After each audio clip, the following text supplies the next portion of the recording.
She had 30 seconds before the military dog attacked someone. 90 pounds of trained combat muscle, bleeding, terrified. Cornered inside a crowded emergency room, doctors backed away. Security reached for restraints. A disabled Army veteran in a wheelchair kept begging, "Please, he's trained, he's hurt." Nobody listened. Then Olivia Bennett walked through the doors, a young nurse, new to the hospital. While everyone else stepped back, Olivia dropped to one knee. "Easy, Titan." The growling stopped. Within seconds, the wounded canine lowered his head into her hands. The entire room froze. Nobody could believe what they were seeing. Olivia cleaned the wound and calmed the dog everyone else feared. 20 minutes later, she was fired. Just like that, her career was over.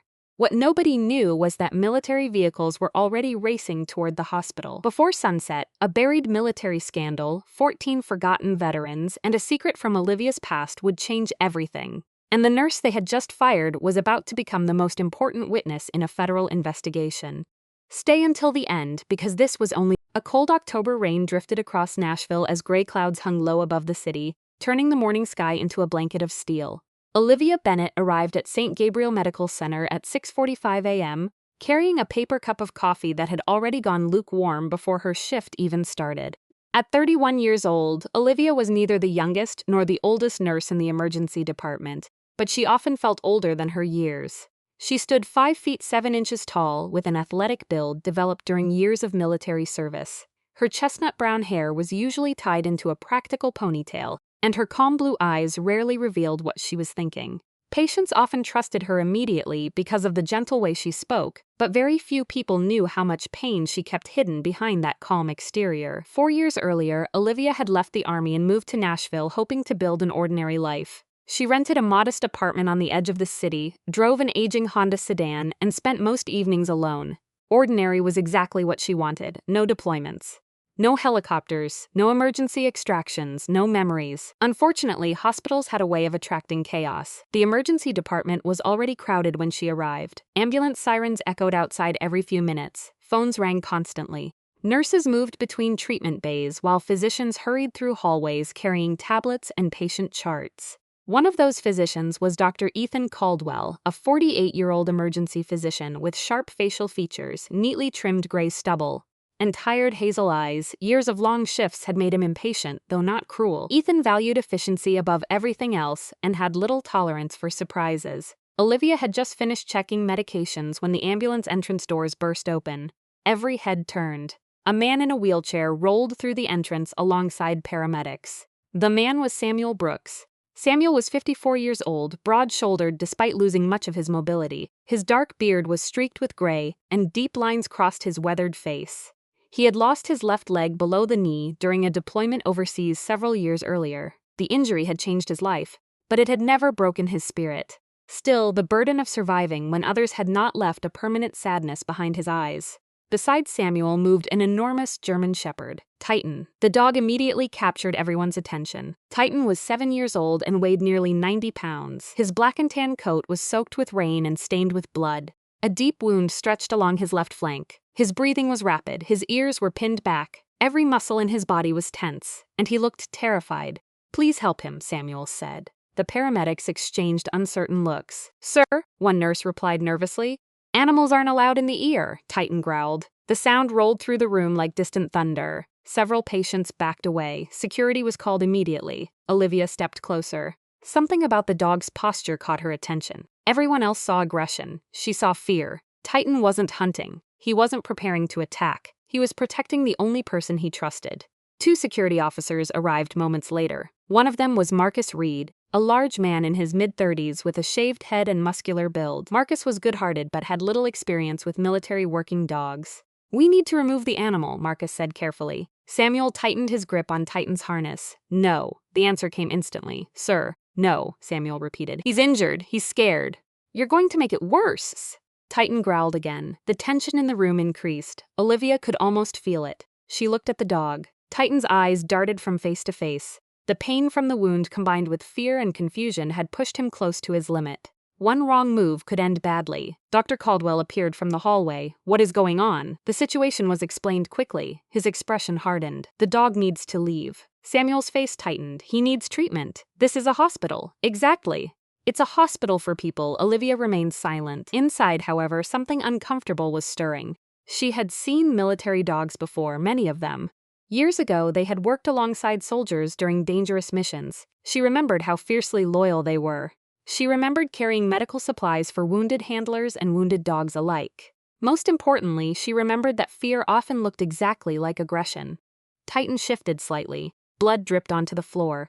Olivia made her decision. Without asking permission, she walked forward. "Olivia," Dr. Caldwell warned. She ignored him. Slowly, carefully, she lowered herself onto one knee. The room fell silent. Even the security officers stopped moving. Titan locked onto her immediately. Every muscle in his body remained tense. Olivia extended one hand, palm down, non-threatening, patient, the way she had learned years ago. "Easy, Titan." The growling softened. A few people gasped. Samuel stared. Titan's ears twitched. The dog took a single step forward, then another. Olivia remained perfectly still. Inside her chest, her heart was racing. She knew exactly how dangerous this could become, but she also knew something else. The dog was running out of time. Blood loss was becoming serious. Titan moved closer. For several long seconds, nobody breathed. Then the German Shepherd lowered his head. Slowly, carefully, directly into Olivia's hand, the room froze. Samuel's eyes widened.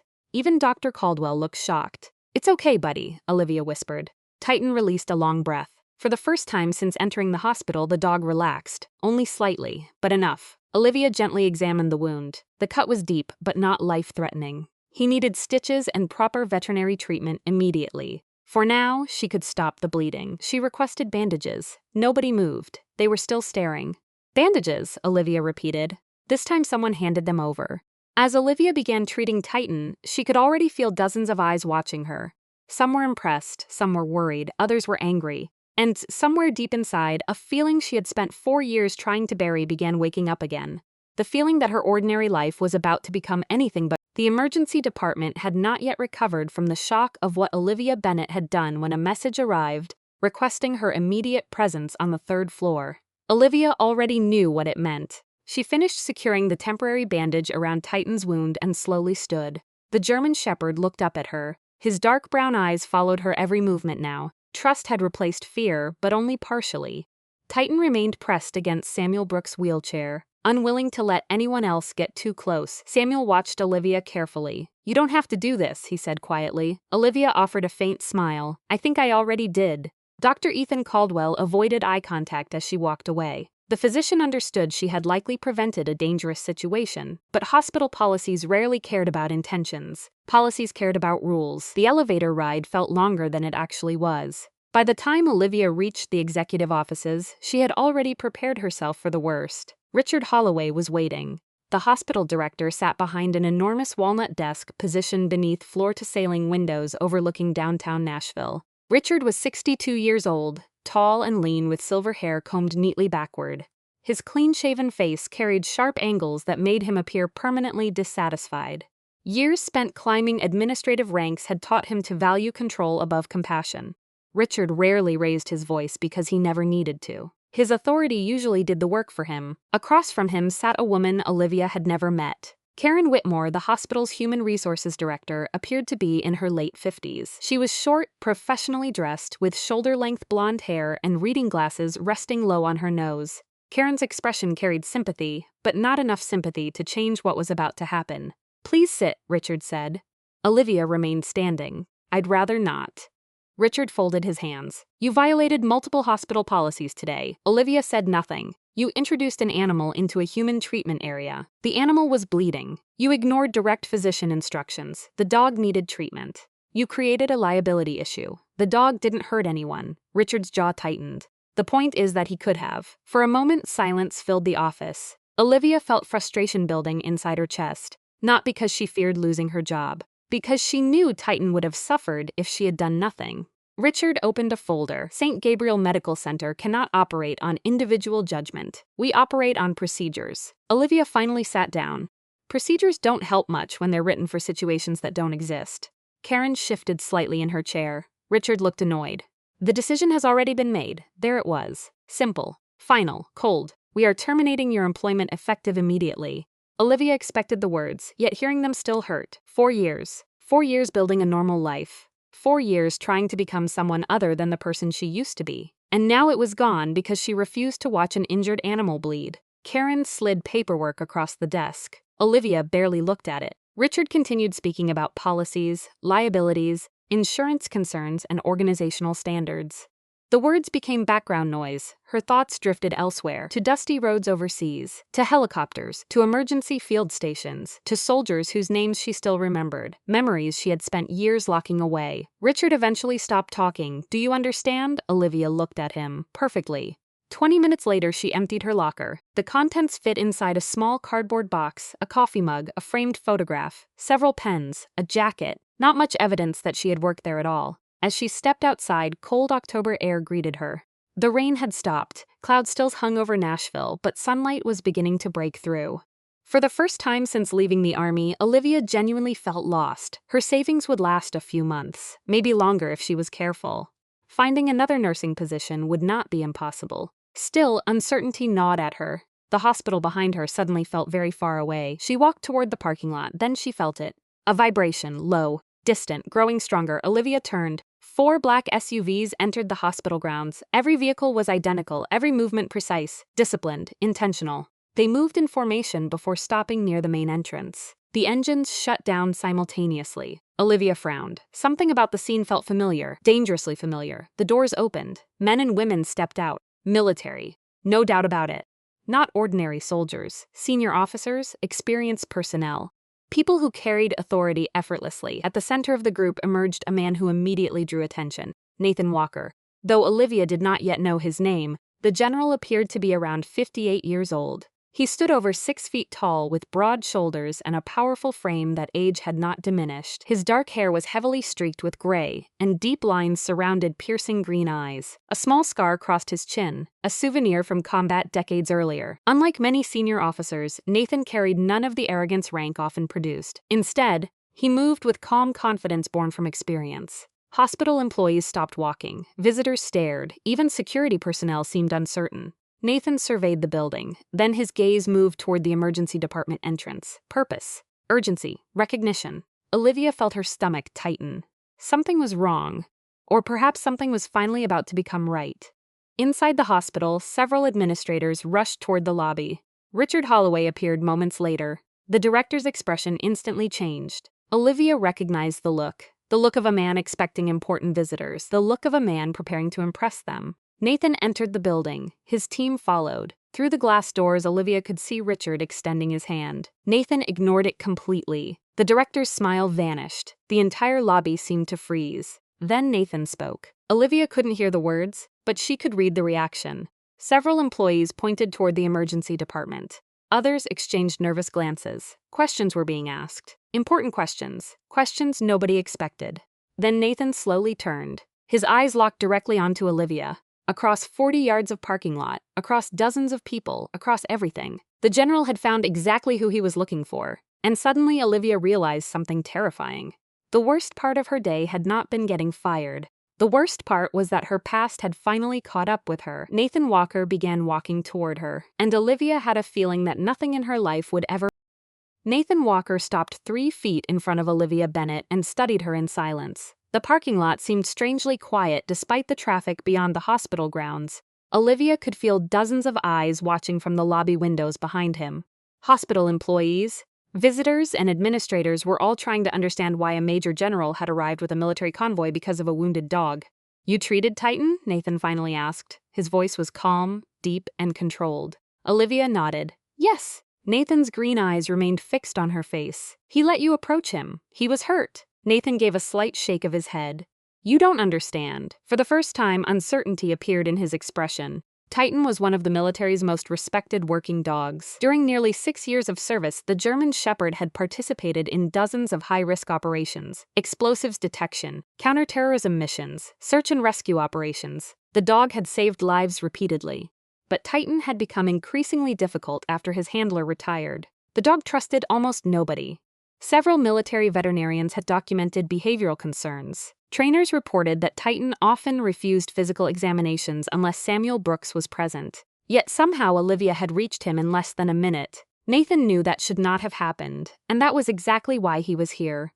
Behind Nathan stood a woman in her early 40s. She stepped forward. The woman carried herself with the posture of someone who had spent years in military intelligence. Her dark skin, short black hair, and sharp brown eyes gave her an intimidating presence. A thin scar near her jawline suggested a past that involved danger rather than paperwork. Captain Renee Carter, she introduced herself. Olivia shook her hand. Renee's grip was firm. Nice to meet you. Likewise. Nathan glanced toward the hospital entrance. Would you mind coming inside? Olivia hesitated. I don't work here anymore. We're aware of that. The answer surprised her. Nathan already knew. That meant they had been gathering information quickly, very quickly. Inside the lobby, Richard Holloway stood rigidly near the reception desk. His confidence had vanished. Nathan walked past him without acknowledgement. Olivia almost felt sorry for the hospital director. Almost. The group entered a private conference room. Within minutes, folders, tablets, and reports appeared on the table. Olivia immediately recognized the atmosphere. Military investigations always looked the same. Quiet, organized, dangerous. Nathan sat opposite her. Renee remained standing near the wall. Another man entered moments later. Lieutenant Colonel Marcus Hayes was 46 years old, broad-shouldered, with dark blonde hair cropped short and a square jaw marked by years of military discipline. Unlike Nathan, Marcus appeared more approachable. A faint smile occasionally softened his otherwise serious features. Years earlier, Marcus had survived an explosion in Afghanistan that left a permanent scar behind his right ear. Since then, he had developed a habit of carefully observing people before speaking. Marcus placed a file on the table. Olivia Bennett. Olivia's stomach tightened. The file contained her name. Nathan opened it. You served 6 years. Yes, combat medic. Yes, Afghanistan. Olivia remained silent for a moment, then nodded. Nathan watched her carefully. The years had not erased the signs. The way she sat. The way she scanned exits automatically. The way her posture changed when military topics emerged. Many veterans tried to leave service behind. Few truly succeeded. Why did you leave? Nathan asked. The question struck deeper than he realized. Olivia looked toward the window. Outside, rain clouds continued drifting across Nashville. Because I was tired, Nathan waited. She continued. I was tired of watching people die. The room fell silent. For a brief moment, memories returned. Dust-covered roads, night operations, field hospitals, young soldiers screaming for help, others never speaking again. Olivia had spent years convincing herself those memories no longer mattered. Now she wasn't so sure. Nathan slowly closed the file. Do you recognize the name Titan? Only from today. That answer appeared genuine. Nathan believed her. Renee, however, seemed unconvinced. The intelligence officer studied Olivia carefully. Then she opened a tablet. Several photographs appeared: military bases, deployment records, working dogs, handlers, operations. Finally, one photograph stopped Olivia's breathing. Afghanistan.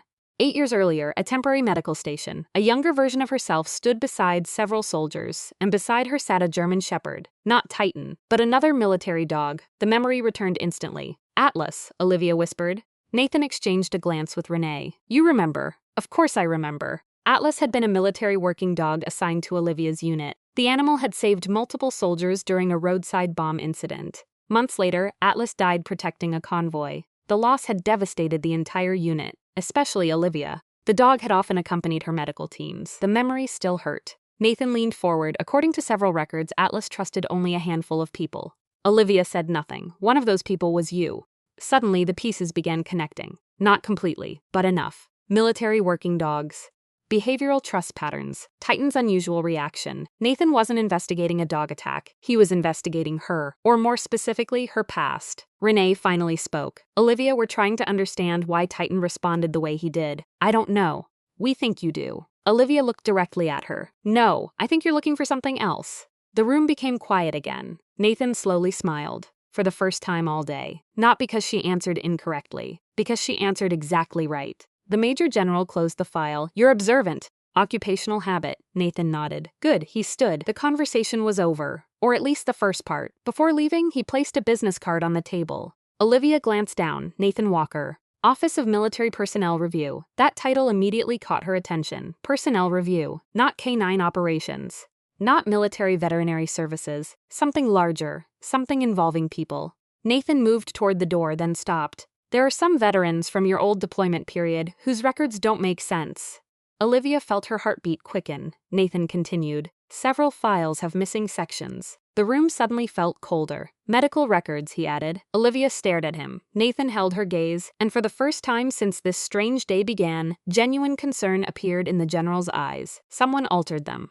Then he opened the door and left. Olivia remained frozen in her chair because deep down she already knew one thing. Military records don't simply disappear. Someone makes them disappear, and whoever had done it was... The conference room felt smaller after Nathan Walker left. Olivia Bennett remained seated for nearly a minute, staring at the closed door. The words missing records continued echoing through her mind.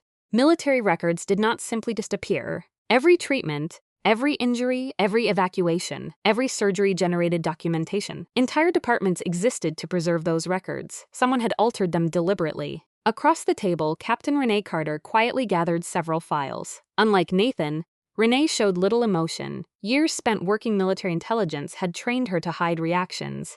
But Olivia noticed something beneath the professional calm. Concern. Real concern. Lieutenant Colonel Marcus Hayes closed his laptop. "We should probably show her." Renee nodded. "I agree." Olivia looked up. "Show me what?" Marcus slid a folder across the table. The folder was thicker than the others. Much thicker. Inside were photographs, medical reports, benefit applications, letters, official complaints. The first page contained a photograph of a man Olivia immediately recognized, Sergeant Daniel Mercer. Daniel had been 26 during their deployment, tall and athletic with dark hair, olive skin, and the easy confidence that made people trust him immediately. He had always been the first volunteer during dangerous missions and the last person to complain about hardship. During one operation, Daniel suffered severe spinal injuries after an explosion overturned an armored vehicle. Olivia remembered treating him. She remembered the blood, the pain, the evacuation helicopter. She remembered every detail. According to the official record in front of her, however, that treatment never happened. Olivia frowned. "That's impossible," Marcus nodded. "That's exactly what we said." She turned another page, another familiar face. Staff Sergeant Michael Turner. Michael had been a broad-shouldered infantryman with sandy blonde hair and a crooked nose broken during high school football. Despite his intimidating appearance, he had been one of the kindest soldiers in the unit. A gunshot wound during combat permanently damaged his right shoulder. Again, Olivia remembered treating him. Again, the official records showed no documentation. Another page. Another veteran, another missing record, again and again and again. By the time Olivia reached the last file, her hands were trembling. 14 names, 14 former soldiers, 14 missing medical histories. Every one of them connected to deployments she had participated in. Every one of them connected to disability claims. Every one of them connected to federal benefits. "How much money?" Olivia asked quietly. Renee answered. "Approximately $12 million. The number stunned her. The room fell silent. $12 million. Lives had been damaged for far less. Marcus leaned forward. When these medical records disappeared, many claims were denied. Olivia looked down at the photographs, men and women she remembered, people she had fought to save, people who trusted the system afterward, only to be abandoned by it. Renee opened another folder. "This is why you're important." Inside were treatment reports. Not official records. Copies. Field notes. Emergency documentation. Records somebody had somehow preserved. Olivia's handwriting covered several pages. Her own signature appeared repeatedly. The sight made her chest tighten. For years she had believed those records were gone forever. Apparently somebody else had believed they were worth saving. "Where did you get these?" she asked. Renee exchanged a glance with Marcus. "We don't know." Olivia blinked. "What?" "They arrived anonymously." That answer only made the situation stranger. Someone had preserved evidence. Someone had waited years. Someone had delivered the documents only after the investigation began. The question was why.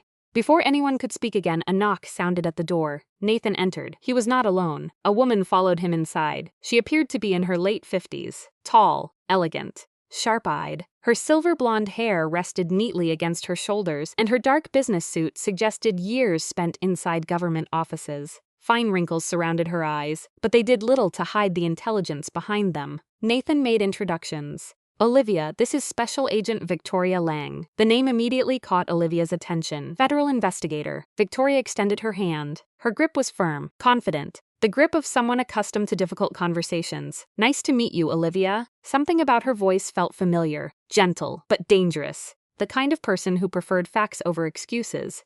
Victoria sat down. Then she opened a leather briefcase. Inside were additional files. Much newer, much more disturbing. "We've identified several individuals who may have benefited from these missing records," Victoria said. The room grew quiet. Olivia noticed Nathan watching carefully. Victoria placed several photographs on the table. Government officials, contract administrators, benefits managers, people she had never seen before. One face stood out. A middle-aged man with narrow features, thinning gray hair, and cold blue eyes. The photograph gave Olivia an uneasy feeling. Who is he? Victoria answered immediately. Curtis Hargrove. The name meant nothing to Olivia, yet everyone else reacted. Nathan's expression hardened. Marcus frowned. Even Renee looked uncomfortable. That told Olivia enough. Curtis mattered. A lot. Hargrove oversees several administrative systems connected to veteran benefits. Victoria paused. We believe he's connected to the missing records. Olivia leaned back. The situation had become larger than she imagined. Far larger. This wasn't simply paperwork. This wasn't a bureaucratic mistake. This was organized, intentional, $12 million, 14 damaged lives, years of deception. Nathan finally spoke. The problem is that we can prove records disappeared. Olivia looked at him, but Nathan nodded. But we need someone who was actually there. The meaning hit immediately. Someone who witnessed the treatments. Someone who could verify the injuries. Someone who could challenge the altered records. Someone like her. For several seconds, nobody spoke. Olivia understood exactly what was happening. Her quiet life in Nashville stood on one side. The investigation stood on the other. She thought about her apartment, her simple routines, her peaceful evenings, the ordinary existence she had worked so hard to build. Then she looked down at the photographs, Daniel Mercer, Michael Turner, and 12 others, people who had trusted her. People she remembered helping, people who deserved answers. Nathan broke the silence. If you walk away, we'll continue. Olivia appreciated his honesty. No pressure, none, but… Nathan smiled faintly. We'd have a much harder time getting justice. The room became still. Olivia looked at the files one final time. Then she made her choice, not because of Nathan, not because of the military, not because of the investigation, because 14 people had been forgotten, and someone needed to remember. She slowly closed the folder. I'm in. For the first time all day, genuine relief crossed Nathan Walker's face. And somewhere far away, the investigation accelerated faster than anyone expected. 3 days after Olivia Bennett agreed to cooperate, conference rooms became command centers. Federal agents moved through stacks of records.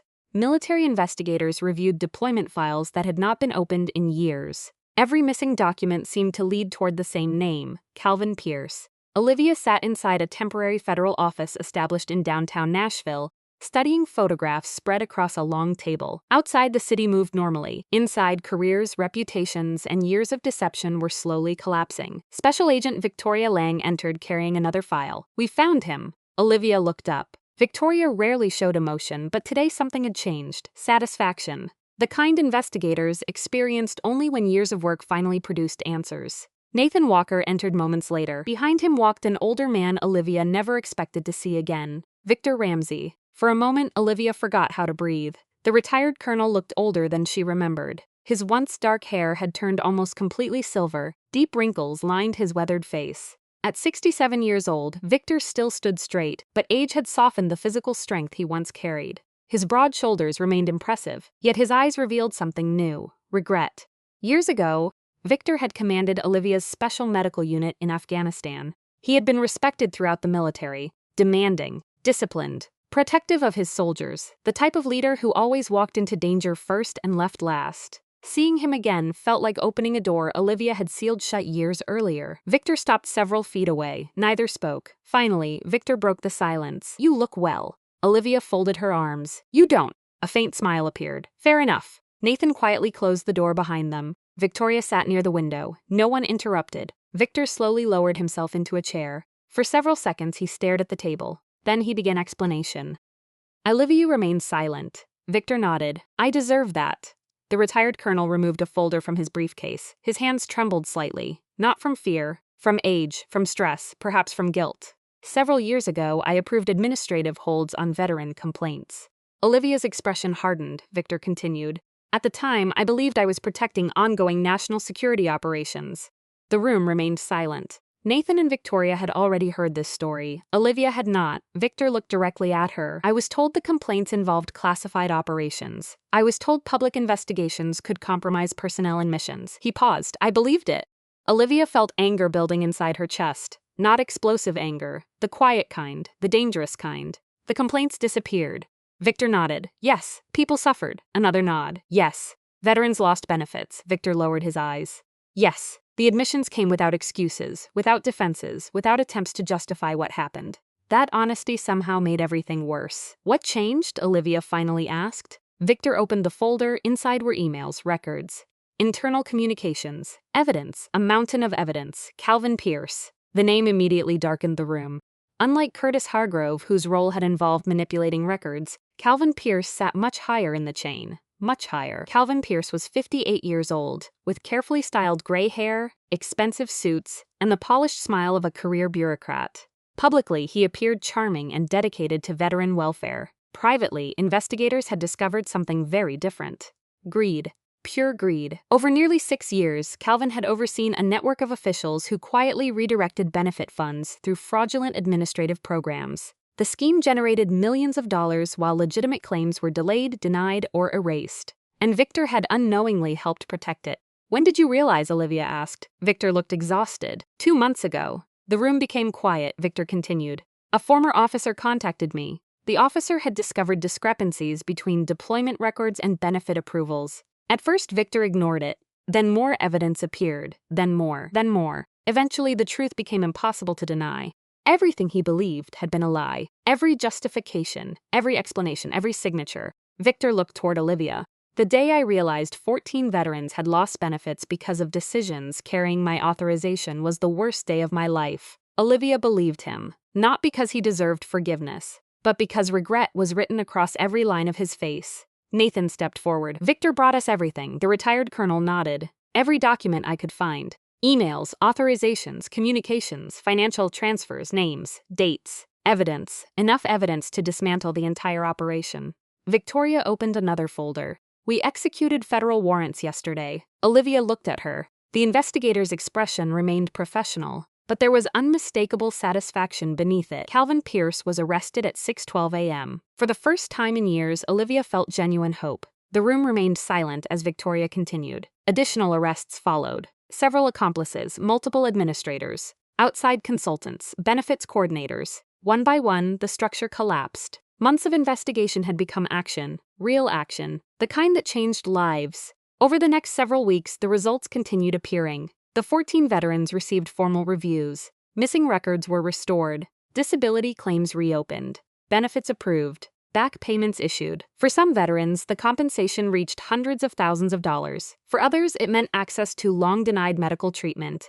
Daniel Mercer was among the first. Michael Turner soon followed. One by one, forgotten promises were finally honored. Meanwhile, another investigation quietly unfolded. St. Gabriel Medical Center. Questions emerged regarding the treatment of Samuel Brooks and Titan. Witnesses described how staff attempted to remove an injured military working dog without proper assessment. Others described Olivia's actions. The hospital board launched its own review. Richard Holloway's decisions came under scrutiny. The story spread. Local media picked it up first, then national outlets. Public opinion shifted rapidly. Several weeks later, St. Gabriel officially offered Olivia her position back. She declined, not because she hated the hospital, because she no longer needed its approval. One afternoon, nearly 2 months after Titan entered the emergency room, Olivia stood outside a Veterans Rehabilitation Center on the outskirts of Nashville. The autumn leaves had turned gold. The air felt crisp, peaceful. Samuel Brooks sat nearby beneath an oak tree. Titan rested beside him. The German Shepherd had fully recovered. His coat looked healthy again. His eyes carried calm instead of fear. Samuel smiled. "You started quite a mess." Olivia laughed softly. "I noticed." Titan stood and walked toward her.